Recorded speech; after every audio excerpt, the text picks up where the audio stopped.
Hello friend, जय श्री राम।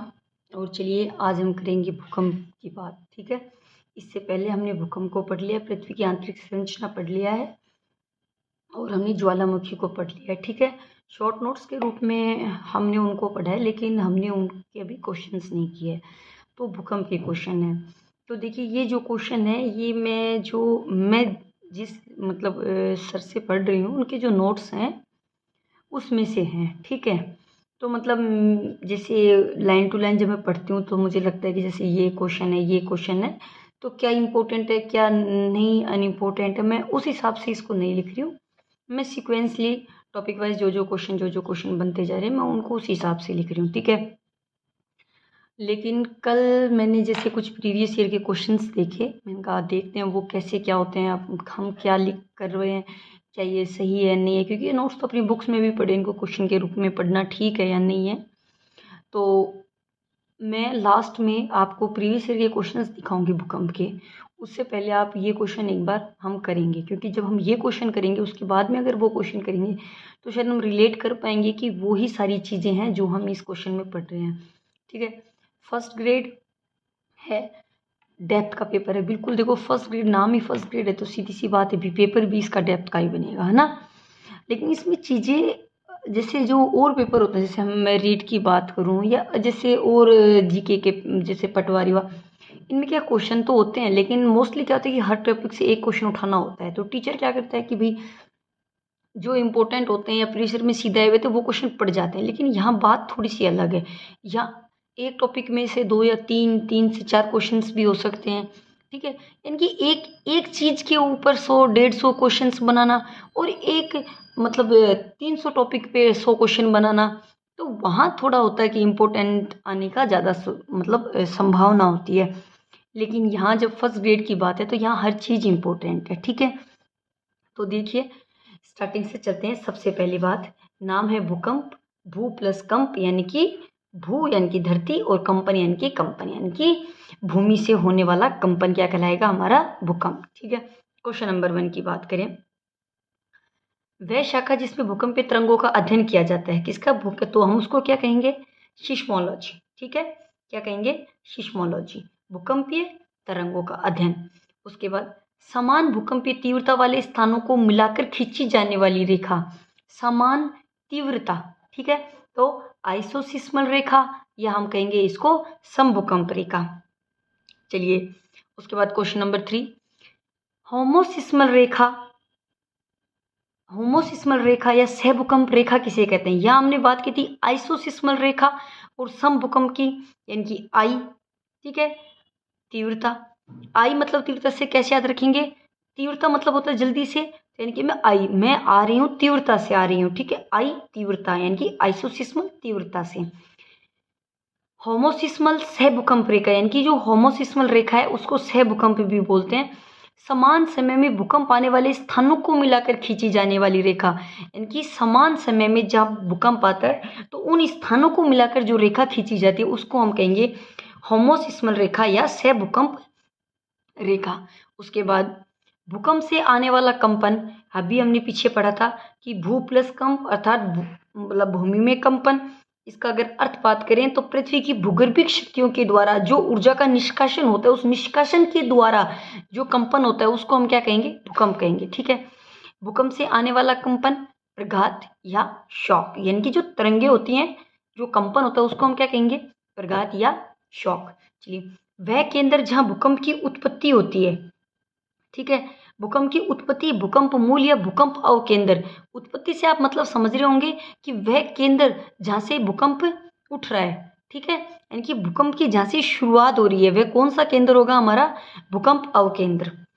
चलिए next question, सर्वप्रथम भूकंप की तरंगे पहुंचती हैं भूकंप अधिकेंद्र पर। देखिए इसको ढंग से, भूकंप की तरंगे पहुंचती हैं, देखो धरती के अंदर तो भूकंप हो ही रहा है, कंपन हो ही रहा है। ठीक है, फिर जब जैसे ये तरंगे बाहर निकलती हैं, ठीक है, तो ये तरंगे बाहर निकलेंगी तो ये एक धरातल पर पहुंचेंगी।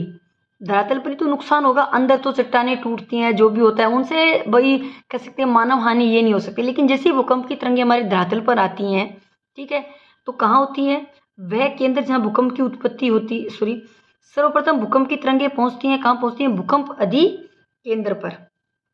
चलिए, भूकंप का सर्वाधिक विनाश कहाँ होता है? अधि केंद्र पर। अभी भी अपन ने बात की थी, अधि केंद्र किसको कहते हैं? कि भाई भूकंप मूल के ठीक ऊपर धरातल का वह निकटतम स्थान जहाँ सर्वप्रथम भूकंप की तरंगें पहुंचती हैं। सर्वप्रथम भूकंप की तरंगें कहाँ पहुंचती हैं? भूकंप अधि केंद्र पर। भूकंप का सर्वाधिक विनाश कहाँ होता है? अधि केंद्र पर। अधि केंद्र किसको बोलते हैं? कि भूकंप मूल यानी कि जहाँ से भूकंप उठ रहा है उसके ठीक ऊपर धरातल का वह निकटतम स्थान जहाँ पर सर्वप्रथम भूकंप की तरंगें पहुंचती हैं। क्वेश्चन नंबर 8 पर, उत्पत्ति के आधार पर भूकंपीय तरंगों को कितने भागों में बांटा? उत्पत्ति के आधार पर, गति के आधार पर, ठीक है। तो इसमें 2-3 प्रकार के आधार पर भूकंपीय तरंगों को बांटा गया। तो सबसे पहले अपन बात करेंगे उत्पत्ति के आधार पर भूकंपीय तरंगों को कैसे बांटा है। तो भूकंपीय तरंगों को 2 भागों में बांटा है, उनके नाम लिखिए, भूगर्भिक तरंगे और धरातलीय तरंगे। तो देखिए, भूगर्भिक यानी कि भू के गर्भ से, यानी कि भूमि से जो उत्पन्न हो रही है वो तो भूगर्भिक होगी। धरातलीय, धरातलीय किसको कहेंगे? कि जब भूमि से जो उत्पन्न हुई, जब हमने अधिकेंद्र की बात की थी कि वो धरातल पर आती हैं, तो धरातल पर आने के लिए उसको कुछ चट्टानें तोड़नी पड़ती हैं। तो जो भूगर्भिक से और चट्टानों के मध्य जो क्रिया होती है उसको हम कौन सी तरंगे बोलते हैं? धरातलीय तरंगे, ठीक है। खैर, हम यहाँ क्वेश्चन करें तो इतना मतलब बताने की कोई जरूरत नहीं, क्योंकि हम शॉर्ट नोट्स में पढ़ा चुके, लेकिन फिर भी पृथ्वी के आंतरिक भाग में चलने वाली तरंगें कौन सी होती हैं? ठीक है, वो तो होगी भूगर्भिक। और धरातलीय, धरातलीय तरंगें कौन सी? भूगर्भिक तरंगों व चट्टानों की क्रिया के अनुसार धरातल के ऊपरी भाग पर चलने वाली तरंगें कौन सी कहलाती हैं? धरातलीय तरंगे, ठीक है। चलिए,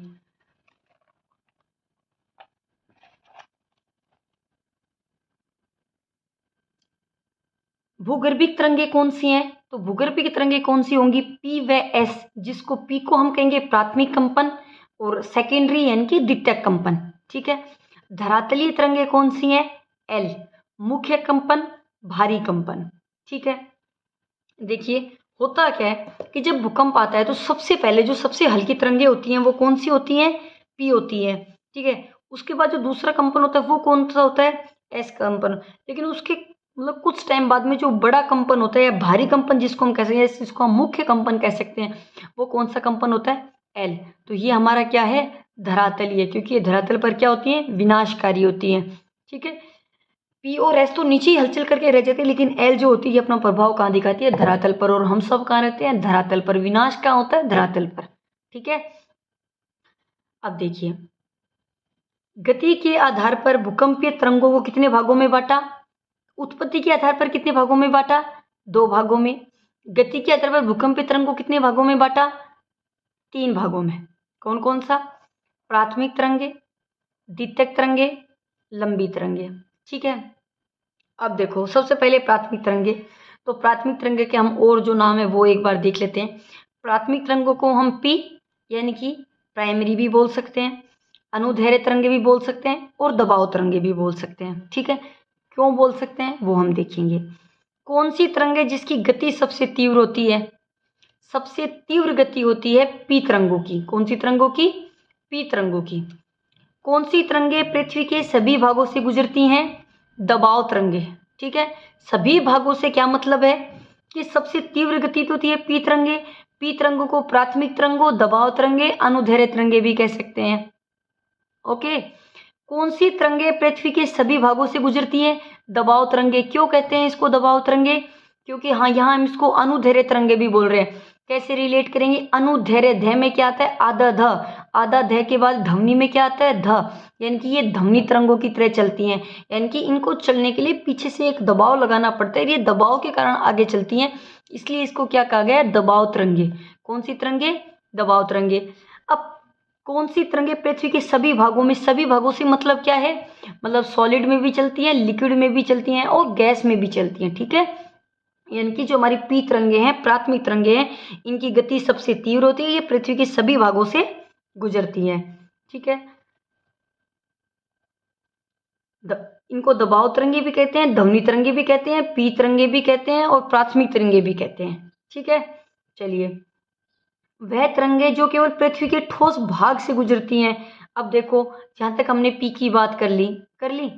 देखो, पी में तो सभी भागों में गुजरी है, सॉलिड, लिक्विड, गैस, आगे मैं आपको प्रीवियस ईयर के क्वेश्चन कराऊंगी, उसमें आप देखना ये क्वेश्चन आया हुआ है कि वह तरंगे जो केवल, क्वेश्चन पूछने का तरीका लगता है, देखो वो लैंग्वेज अभी अपन को नहीं है कि वो तो बहुत बड़े जो एग्जामिनर होते हैं वो एक मतलब एक भाषा का लेवल भी होता है क्वेश्चन बनाने में, ठीक है।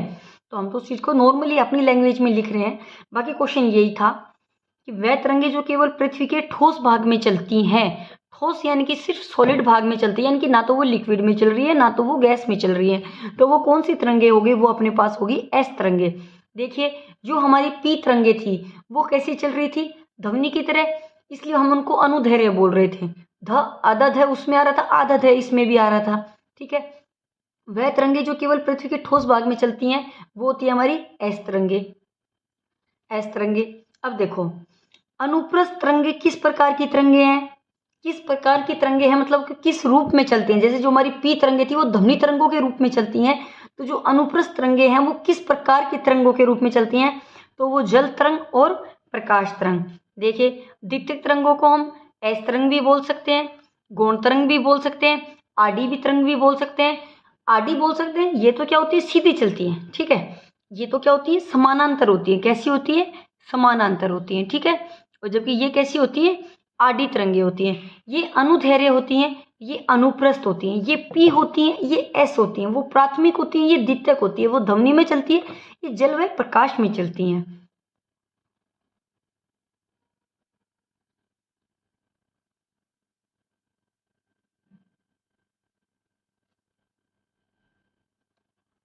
ठीक है, चलिए कौन सी तरंगे पृथ्वी की सभी दबाव तरंगे, अनुदैर्घ्य तरंगे किस तरह चलती है, ध्वनि तरंगों के रूप में।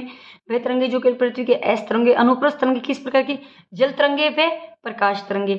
अनुप्रस्थ तरंगों के, अनुप्रस्थ तरंगों के अन्य नाम क्या क्या हैं, तो द्वितीयक तरंग भी बोलते हैं, एस तरंग भी बोलते हैं, गौण भी बोलते हैं, और इसको आडी तरंगे भी बोलते हैं, ठीक है। अब देखिए सबसे कम गति कौन सी तरंगों की है, एल तरंगों की। अब हम एक चीज देखते हैं कि सबसे ज्यादा गति हमने किसकी पढ़ी थी, सबसे ज्यादा गति गति पढ़ी हमने पी तरंगों की, और सबसे कम पढ़ रहे हैं हम एल की। तो एस जो है वो कहाँ रहा, तो एस हमारा कहाँ रहा, बीच में रहा दोनों के, ठीक है। यानी कि इसकी जो गति होती है वो पी से तो कम होती है लेकिन एल से ज्यादा होती है, ठीक है। एस जो है वो कैसी अवस्था में चलता है, ठोस अवस्था में चलता है। इसकी जो तरंगे होती है वो किस प्रकार की होती है, जल तरंगे प्रकाश तरंगों के रूप में होती है, ठीक है। अनुप्रस्थ इसको क्यों बोलते हैं, क्योंकि जब ये क्रिया करता है तो ये क्या बनाता है, 90 डिग्री का कोण बनाता है, ठीक है। इसलिए ये जो होते हैं ये समानांतर चलती हैं, ये समानांतर चलती हैं, इसलिए इनको आडी रेखा बोलते हैं, ठीक है। चलिए उसके बाद क्वेश्चन नंबर 18 की बात करेंगे हम। इसमें हम क्वेश्चन करेंगे टोटल 50, जिसमें से कुछ हमने 4 से 5 क्वेश्चन हैं वो प्रीवियस ईयर के रखे हैं, क्योंकि उनको रखने का जो मकसद था वो एक यही था कि हम जो क्वेश्चन करवा रहे हैं कि वो है या नहीं है, क्या क्वेश्चन आते हैं हमें नहीं पता, इसलिए हमने उन क्वेश्चंस को रखा। क्वेश्चन कहाँ पे आ गए तो मुझे याद नहीं, लेकिन मैं सबसे कम गति वाली तरंगों से आपको वापस से स्टार्ट कर देती हूँ कि सबसे कम गति कौन सी तरंगों की है, एल तरंगों की।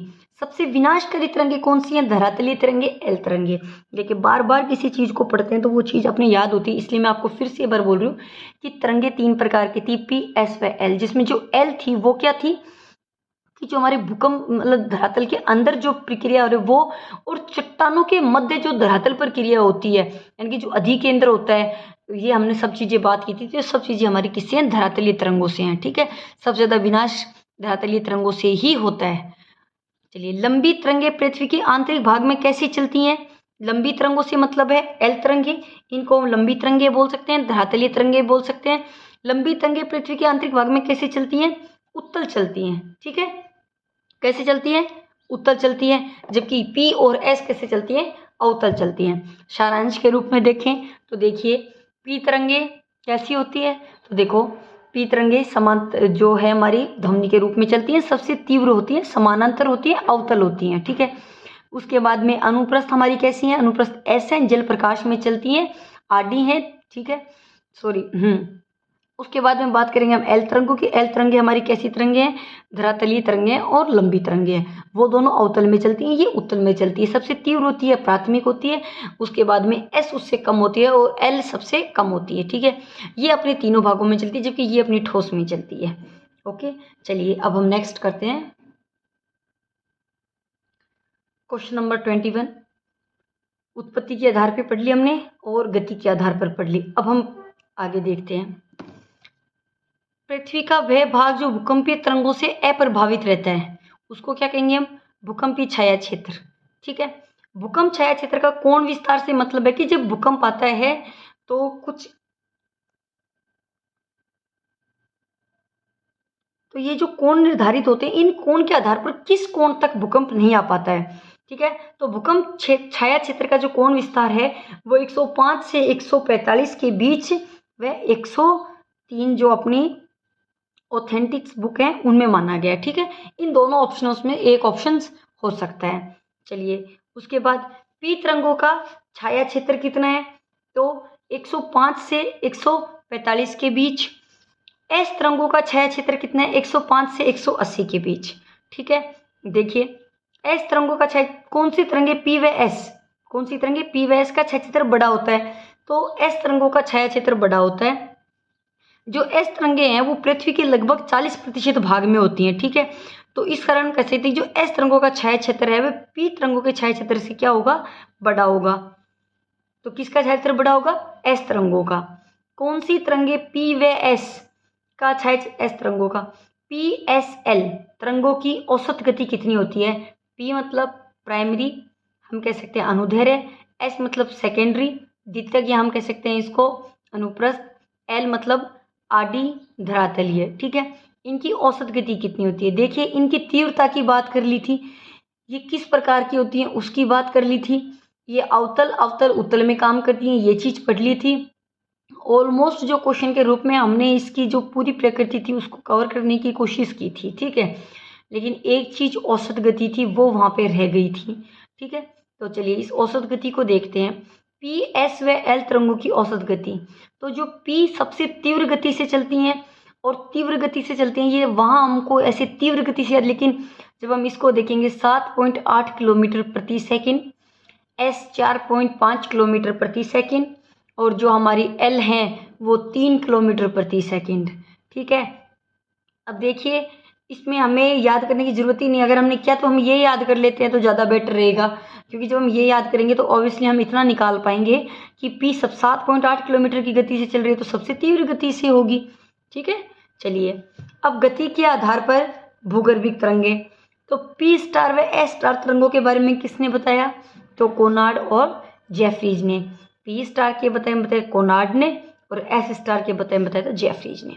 गति के आधार पर भूगर्भीय तरंगे बढ़ती गति के आधार पर बताया 3 प्रकार की हुई, PG, SG, P star, S star, P और एस।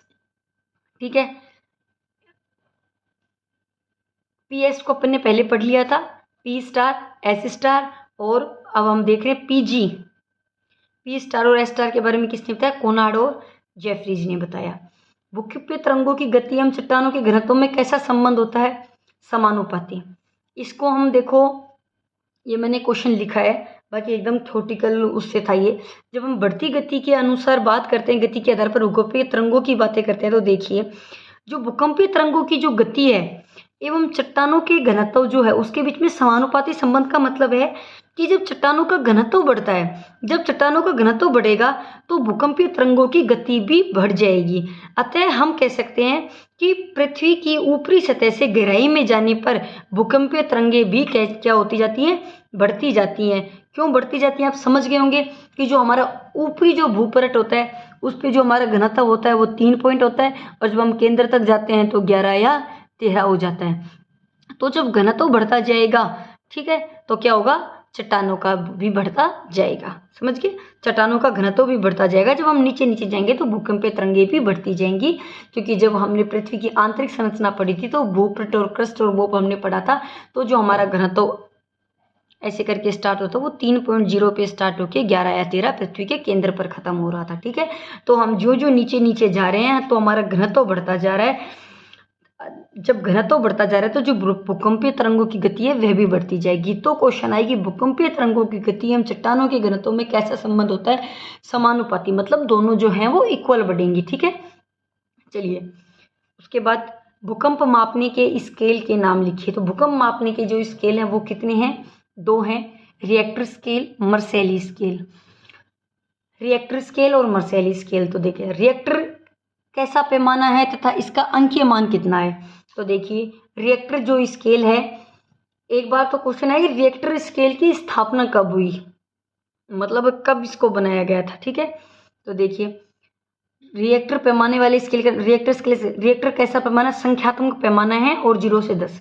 चलिए संख्यात्मक पैमाने का मतलब क्या है। संख्यात्मक पैमाने का मतलब ये है कि इसमें जो चीज़ दर्शाई जाती है वो संख्यात्मक रूप से दर्शाई जाती हैं। ठीक है, इसकी खोज किसने की, तो इसके नाम में ही इसकी खोज लिखी हुई है कि इसकी खोज किसने की थी, रिएक्टर ने की थी। किसने की थी, रिएक्टर ने की थी। ठीक है, उसके बाद कैसा पैमाना था, एक मात्रात्मक और संख्यात्मक पैमाना है। ठीक है, उसके बाद देखिए आप 0 से 10 यानी कि जो इसका अंकीय मान होता है वो कितना होता है, 0 से 10 में होता है। इसका जो वो मतलब इसका जो उपयोग है वो पूरे विश्व में होता है। पूरे विश्व में किस पैमाने का प्रयोग, रिएक्टर का, लेकिन मर्सेली का नहीं होता। संख्यात्मक पैमाने में एक अंक की वृद्धि के लिए आयाम में कितना गुना वृद्धि होती है, 10 गुना वृद्धि होती है।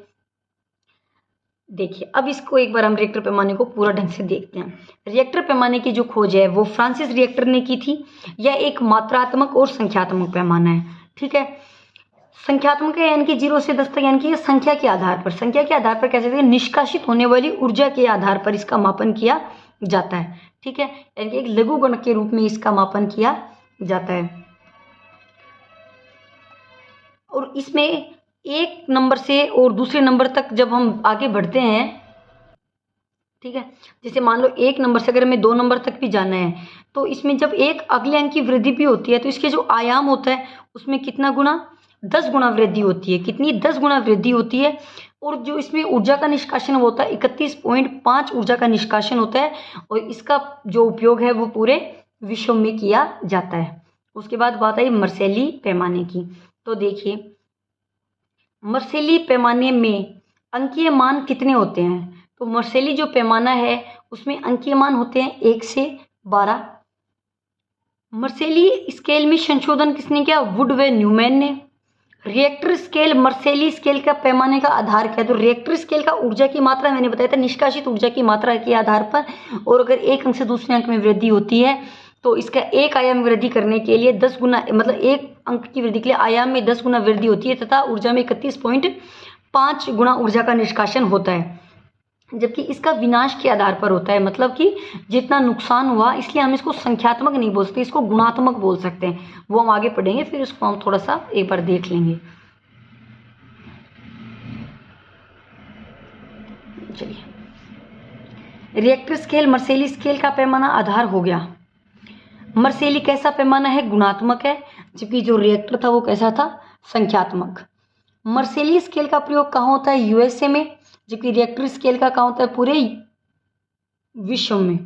भूकंपीय तरंगों का मापन करने वाला यंत्र कौन सा होता है, सिस्मोग्राफ। चलो अब हम इनको एक बार यहाँ पे देखते हैं।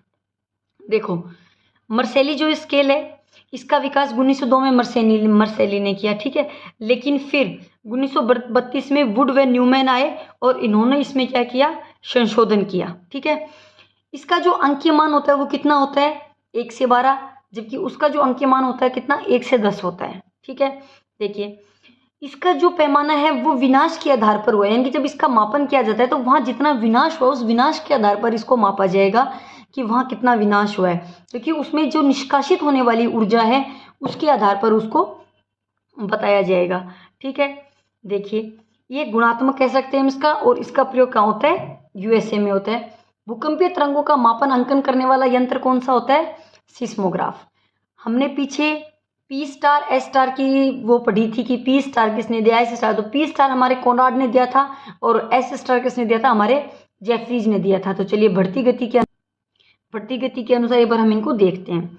बढ़ती गति के आधार पर तरंगों को कितने भागों में बांटा, 3 भागों में बांटा, पी जी एस जी। ठीक है, 5 4 3 3। बढ़ती गति का मतलब समझ रहे हो, कम से ज़्यादा, सबसे कम गति, सबसे लास्ट में सबसे ज़्यादा गति। इसको यहाँ याद करने की जरूरत नहीं है, क्योंकि जब हमने प्राथमिक तरंगें पढ़ी थी वहाँ हमने इनको पढ़ा था। पी व एस, इसकी तीव्रता कितनी होती है, औसत गति कितनी होती है, 7.8, इसकी 4.5, और एल तरंगों की कितनी पढ़ी थी हमने, 3 किलोमीटर पर सेकेंड। ठीक है, बढ़ती गति के आधार पर देख रहे हैं तो देखिए पीजी की है 5.4 किलोमीटर पर सेकेंड, एसजी की है 3.3 किलोमीटर पर सेकेंड, पी स्टार के 6.7 किलोमीटर पर सेकेंड और एस स्टार के 4.0 किलोमीटर पर सेकेंड। पी मतलब प्राथमिक तरंगे, एस मतलब सेकेंडरी यानी कि द्वितीयक तरंगे 7.8 किलोमीटर पर सेकेंड, 4.5 किलोमीटर पर सेकेंड।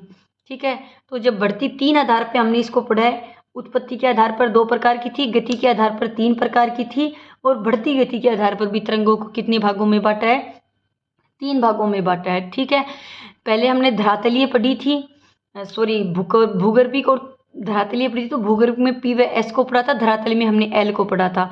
उसके बाद हमने जब गति के आधार पर पढ़ा तो 3 प्रकार की पढ़ी थी, प्राथमिक, द्वितीय और मुख्य, जिसको हमने पी एस व एल को। देखिए थोड़ा सा फर्क है, वहाँ पी और एस है उनको एक जगह ले लिया, एल को अलग कर दिया, उसके बाद उन तीनों को अलग अलग ले लिया। चीज़ें वही बता रहे हैं सब घूम फिर के, बस सबका तरीका अलग है। किसी ने उसको 2 भागों में बांट के बताया और किसी ने उसको 3 भागों में बांट के बताया। तो ये जो चीज़ें, ये कह सकते हैं कि जब ये जो चीज़ें ये तभी हमारे याद रहेंगी तब हम बार बार पढ़ेंगे। बार बार पढ़ने से मतलब है कि देखिए कंपटीशन में बहुत बहुत कुछ होता है, बहुत बड़ी चीज़ें होती हैं और हम सारी चीज़ों को रटने बैठते हैं तो शायद इतना नहीं रटा जाता हमसे।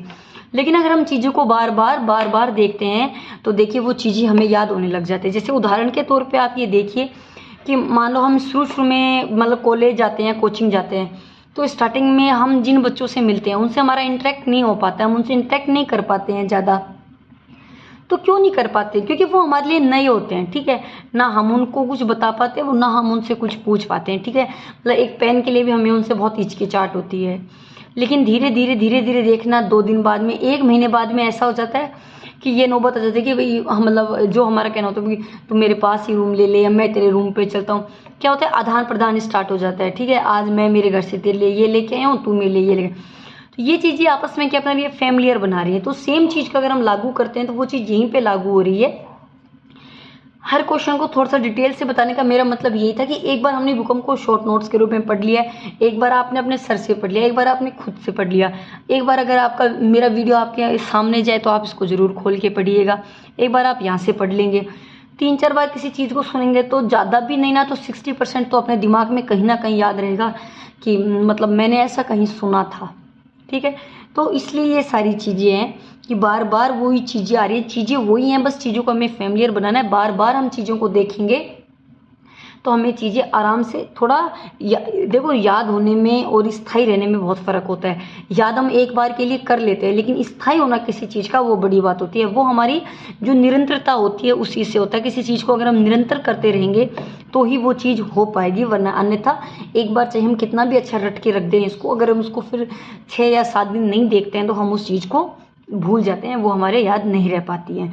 ठीक है, ये देखिए सबके साथ ही दिक्कत है, जो घर में रह रही है उनके साथ भी ये दिक्कतें हैं, जो बाहर रह रहे हैं उनका तो देखो प्रॉपर टाइम मिलता है तो शायद नहीं हो पाता होगा, लेकिन जो हाउस वाइफ हैं या जिनको इतना टाइम नहीं मिल पाता है तो उनके लिए थोड़ी सी बात है कि जो पढ़े उसको रिवीजन में ज़रूर रखिए, क्योंकि अन्यथा हम वापस वहीं जाके खड़े हो जाएंगे जहाँ से हमने इसको स्टार्ट किया था। ठीक है, ये तो ज्ञान की बातें बहुत होगी, इतना ज्ञान नहीं देना चाहिए क्योंकि ज़्यादा ज्ञान अच्छा नहीं होता सुबह सुबह।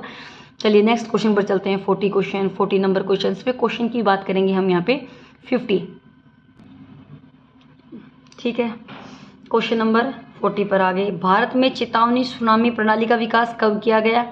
15 अक्टूबर 2007 को हैदराबाद में INCOIS। चलिए इसके बारे में देखते हैं क्यों किया गया।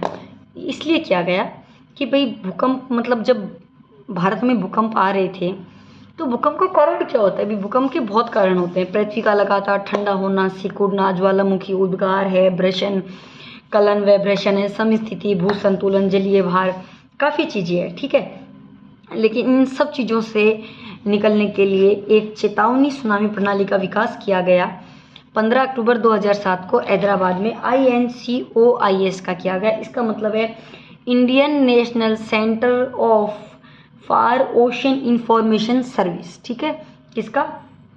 तो देखिए विश्व में भूकंप का वितरण क्षेत्र कौन से हैं? तो प्री प्रशांत मेखला और मध्य महाद्वीपीय पेटी। विश्व में भूकंप का वितरण क्षेत्र कौन सा है? प्री प्रशांत मेखला, मध्य महाद्वीपीय पेटी, अफ्रीका की महान भ्रंश घाटी और मध्य अटलांटिक का कटक क्षेत्र। ठीक है, देखिए सेम क्वेश्चन प्रीवियस ईयर में आया हुआ है, लेकिन मैंने इसको लिखा नहीं है, बस उसमें ऑप्शंस चेंज हुए हैं, उसमें एक दो ऑप्शंस की जगह कुछ और हैं, और मैंने सिर्फ वही ऑप्शंस लिखे हैं जिनसे हमें मतलब है, जो हमें याद करने हैं। ठीक है, देखिए भूकंप है तो भूकंप का वितरण, तो भूकंप के फायदे भी हैं और भूकंप के नुकसान भी हैं। ठीक है, दूसरी बात भूकंप आता क्यों, ये सब चीज़ें हमारे हैं और ये सब चीज़ें हम पढ़ेंगे तो हमारे पास हो जाएंगी। भूकंप के प्रकार हैं तो उत्पत्ति के आधार पर है, भूकंप की मूल गहराई के आधार पर और स्थिति के आधार पर है। ठीक है, तो वो सब चीज़ें अपने अलग अलग है। जब भूकंप के प्रकार की हम बात करते हैं तो देख, ठीक है, तो कई प्रकार के भूकंप होते हैं। ठीक है, तो भूकंप मतलब गहराई के आधार पर अपन देखें तो 0 से 50, 50 से 250 या 250 से 7। स्थिति के आधार पर देखें तो स्थलीय भूकंप होते हैं जो स्थल पर आते हैं, सागर होते हैं जो सागर में आते हैं, सुनामी होते हैं जो सुनामी लहरों से आते हैं। ठीक है, तो इस टाइप से हम देखें तो इसके भूकंप के जो तरीके हैं वो बहुत हैं, मतलब भूकंप के जो प्रकार हैं वो 3 हैं। 3 प्रकारों में भी अलग अलग आता है, जैसे कृत्रिम भूकंप है जो हमारे खनन क्रियाओं द्वारा होता है, प्राकृतिक गैसों के द्वारा जो भूकंप होता है। ठीक है, भूकंप का कारण हम सब है, क्योंकि इसका कहीं ना कहीं हम सब इस छेड़खानी कर रहे हैं, तो उसका कारण भी कहीं ना कहीं हम ही है।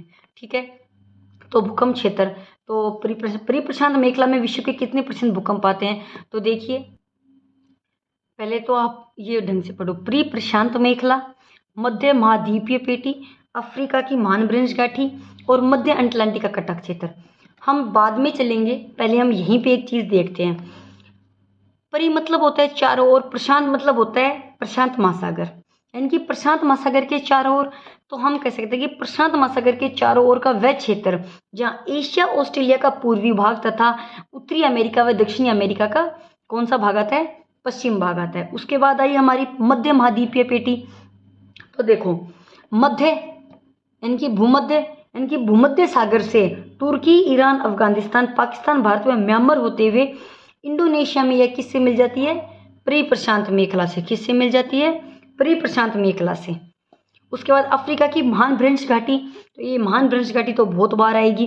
तो देखिए अफ्रीका में मालावी झील से लाल सागर होते हुए मृत सागर तक फैली यह झील, जिसके में प्लेटों के अपसरण के कारण भूकंप आते हैं, तो हम इसको कहेंगे अफ्रीका की महान भ्रंश घाटी। मध्य अटलांटिक कटक क्षेत्र, अटलांटिक है तो यानी कि अटलांटिक खुद महासागर है, यानी कि इसमें भी क्या होता है, अटलांटिक अपसरण होना, अभिसरण और अपसरण। अपसरण मतलब होता है प्लेटों का दूर दूर जाना और अभिसरण मतलब होता है प्लेटों का पास पास आना। अपसरण अप मतलब दूर दूर जाना और अभिसरण मतलब होता है पास। परिप्रशांत समझ गए होंगे, प्रशांत के चारों ओर का क्षेत्र, मध्य भूमध्य मध्य के क्षेत्र, अफ्रीका की महान भ्रंश घाटी, मालावी झील से लाल सागर होते हुए मृत सागर तक फैली यह घाटी, अटलांटिक महासागर के मध्य में प्लेटों के अपसरण होने से होने वाला जो स्थान है उसको हम कहेंगे कटक क्षेत्र। ठीक है, अब चलिए प्री प्रशांत मेखला में विश्व के कितने % भूकंप आते हैं, 63% या 2/3 भूकंप। फिर हम इसको बार बार बोलेंगे तो अपने ढंग से याद हो जाएगा। परी प्रशांत यानी कि प्रशांत के चारों ओर का वह क्षेत्र जिसमें एशिया ऑस्ट्रेलिया का पूर्वी भाग, दक्षिणी अमेरिका, उत्तरी अमेरिका का पश्चिम भाग आता है।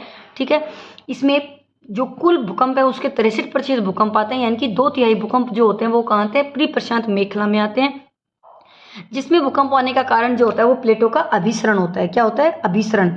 लास्ट के दो हैं उनमें क्या होता है, अपसरण, और इनमें क्या होता है हमारे पास, अभिसरण। अभिसरण मतलब होता है जो प्लेटों का टकराव वो अभिसरण के कारण हो रहा है, और जो अपसरण होता है उसमें प्लेटों का जो टकराव होता है वो दूर दूर के कारण होता है। ठीक है, भूकंप के कारण कई जैसे नवीनवलित पर्वतीय क्षेत्र हैं, ज्वालामुखी उद्गार का क्षेत्र होना, कई बदलाव यहाँ पे होते हैं। प्री प्रशांत मेखला में कौन कौन से क्षेत्र आते हैं, फिर हम पढ़ेंगे। एशियाई ऑस्ट्रेलिया का पूर्वी भाग, उत्तरी अमेरिका, दक्षिणी अमेरिका का पश्चिमी भाग। ठीक है, कितने भूकंप आते हैं, 63% या 2/3 भूकंप यहाँ पे आते हैं। चलिए क्वेश्चन नंबर 44, मध्य प्रायद्वीपीय पेटी में विश्व के कितने % भूकंप आते हैं, तो 21% भूकंप आते हैं। कितने %, 21% आते हैं। मध्य महाद्वीपीय यानी कि भूमध्य सागर से तुर्की, ईरान, कोई शब्द मिस हो जाए तो प्लीज़, क्योंकि मेरे खुद के कोई, तुर्की, ईरान, अफगानिस्तान, पाकिस्तान, भारत व म्यांमार होते हुए यह किस में मिल जाता है, प्री प्रशांत महासागर में मिल जाता है। यहाँ कितने भूकंप आते हैं, 21% आते हैं। भूकंप के सकारात्मक प्रभाव कौन कौन से हैं, तो देखिए यहाँ मैंने इनको थोड़ा बता दिया था, इसलिए यहाँ मैंने क्वेश्चन नहीं लिखा, क्योंकि फालतू में देखिए वीडियो बढ़ाने से कोई मतलब नहीं है। ठीक है। जो चीज़ें हमने यहाँ पे बताई दी हैं तो फिर लिखने का मुझे थोड़ा उचित नहीं लगा।